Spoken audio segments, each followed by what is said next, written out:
cette période estivale, nombreux sont les enfants qui, au lieu de se consacrer aux loisirs, accompagnent leurs parents commerçants au marché pour vendre. Ces élèves, issus de différents niveaux scolaires, profitent de leurs vacances pour se préparer à la prochaine rentrée. En fonction de leur âge, la perception de cette activité varie. Si je veux travailler les vacances, c'est mon nom.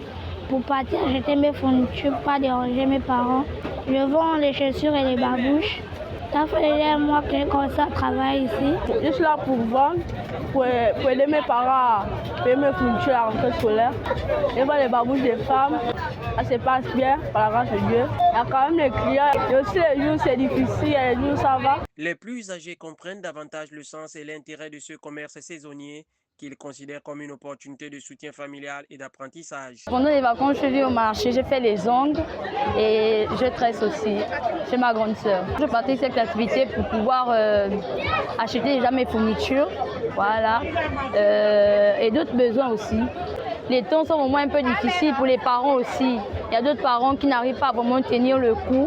Donc si nous les enfants, on peut faire quelque chose de nos deux mains pour pouvoir aider les parents, vraiment, ça sera bénéfique pour eux. Je viens chaque vacances pour aider mon père comme ça là, pour vendre des babouches, pour qu'il m'aide à acheter des fournitures. Il y en a quand même un peu de clients. Je ne peux pas dire bien, je ne peux pas dire mal. C'est au milieu. Si je le fais, c'est pour moi, c'est pour mon père, c'est pour notre famille.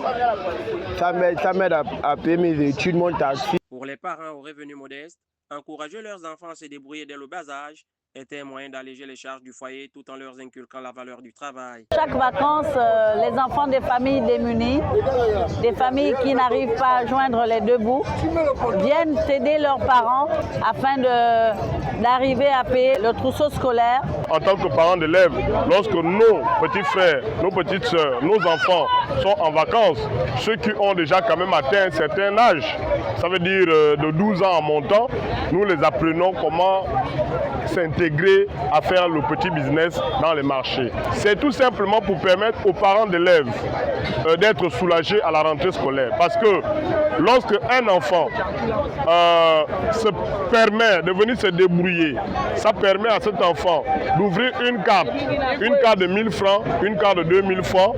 Et cet argent va lui permettre au bout de 3 mois d'avoir 90 000, d'avoir 120 000, d'avoir 150, d'avoir même 300 000.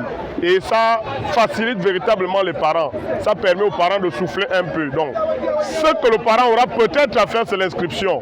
Sinon, l'enfant débrouillard lui-même a déjà fait sa rentrée scolaire pendant les vacances. Cette immersion dans le quotidien de ces jeunes commerçants en herbe met en lumière une réalité socio-économique marquée par la débrouillardise et la solidarité familiale.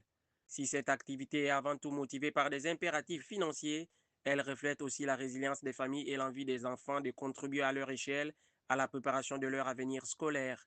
Une dynamique qui interroge, mais qui illustre aussi l'ingéniosité de nombreuses familles face aux défis de la vie.